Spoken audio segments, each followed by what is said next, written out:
ऋषि पुंडरीक और माता सीता ने जिस गांव को दिया अपना नाम है मिथिला की वो शक्ति भूमि बथनाहा का पंडपाकर धाम है। नमस्कारम, नमो मिथिला में आपका स्वागत है। अभी हम मौजूद हैं सीतामढ़ी जिले के बथनाहा प्रखंड के पंडपाकर गांव में। आइए आपको हम अपने सनातनी स्टोरी दिखाने के क्रम में मझौलिया स्टेट के बाद त्रिकोलिया का दिखा चुके हैं और आज अब हम आपको पंडपाकर धाम का स्टोरी दिखाने जा रहे हैं कि पंडपाकर धाम का मिथिला में क्या महत्व है, सांस्कृतिक दृष्टिकोण से इस गांव का क्या महत्व है, आज़ादी की लड़ाई में इस गांव के लोगों ने अपना क्या योगदान दिया है और दान देने के नाम में भी इस गांव का नाम सबसे आगे रहता है। आइए आपको हम पंडपाकर गांव का इतिहास बताने जा रहे हैं। सीतामढ़ी जिले के बथनाहा प्रखंड मुख्यालय से 1.5 किलोमीटर पश्चिम दिशा में स्थित है पंडपाकर गांव। इस गांव का पूरा नाम पंडौल उर्फ पंडपाकर है। इस गांव का पहला नाम पंडौल है, जो पुंडरीक, पिंड और डोला शब्द से बना है।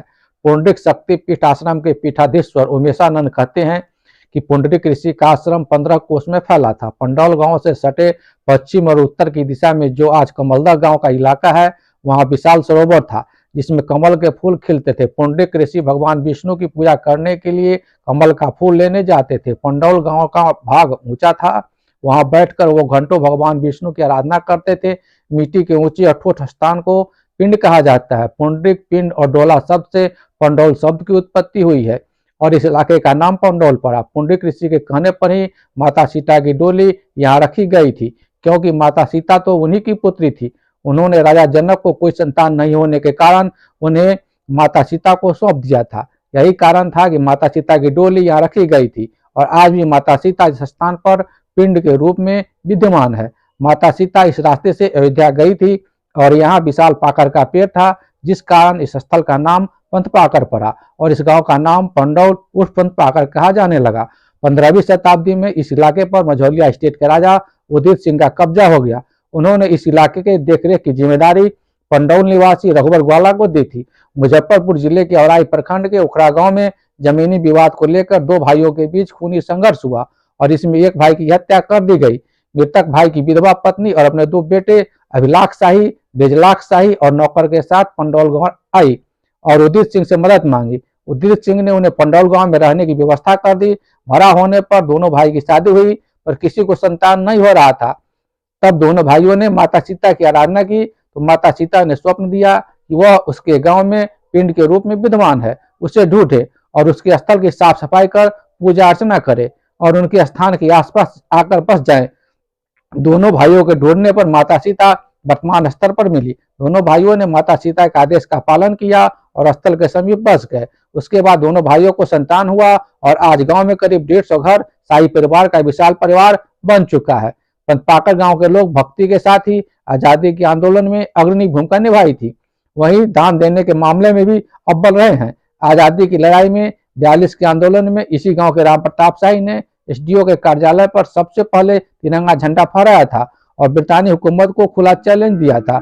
वहीं रामदीन शाही ने आजादी की लड़ाई में अपनी सारी संपत्ति बेच दी और क्रांतिकारियों को आर्थिक मजबूती दी थी। तो हंसू सिंह बागी बनकर अंग्रेजी हुकूमत को ललकारते रहे और आजादी की जंग लड़ते रहे। आजादी की लड़ाई में इस गांव के लोगों ने बहुत बड़ी कुर्बानी दी थी। वहीं दान देने के मामले में भी इस गांव का स्थान अव्वल रहा है।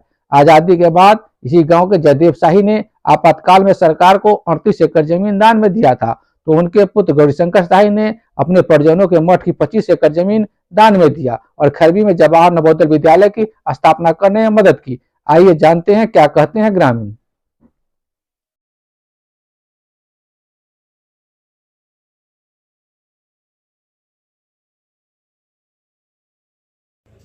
मेरा नाम राम निहोरा शाही है। मैं ग्रामीण हूँ, इसी गांव का वासी हूँ। यहाँ इतना सुंदर धरोहर है जो सरकार की शायद नज़र कम ही पड़ रहा होगा और पड़ता है आज तक, जबकि यह गांव आज़ादी की लड़ाई में जीता, जो जिला में भी अग्रसर रहा। उस समय सब डिवीज़न था, सब डिवीज़न में अग्रसर रहा। धर्म के मामले में भी ये अग्रसर है। कुलोड़ा का बाद ये यहीं का स्थान पंडपाकर का ही स्थान आता है। फिर भी सरकार सोई हुई है, जो सरकार अभी तक कुछ नहीं किया है यहाँ के लिए, जबकि करना चाहिए था।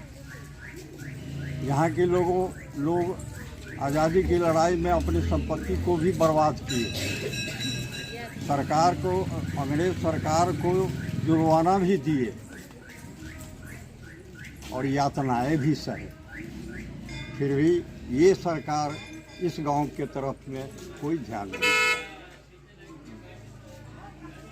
यहाँ इस तरह की प्रकृति का चीज़ है जिसको देखने से आप धन्य धन्य हो जाइएगा, और यहाँ इच्छा होगा आपका कि मैं बैठ करके कुछ सीताराम सीताराम यहीं बैठ करके हम करें। इतना रमणीक स्थान है, फिर भी सरकार इसके लिए इसको नहीं देख रही है।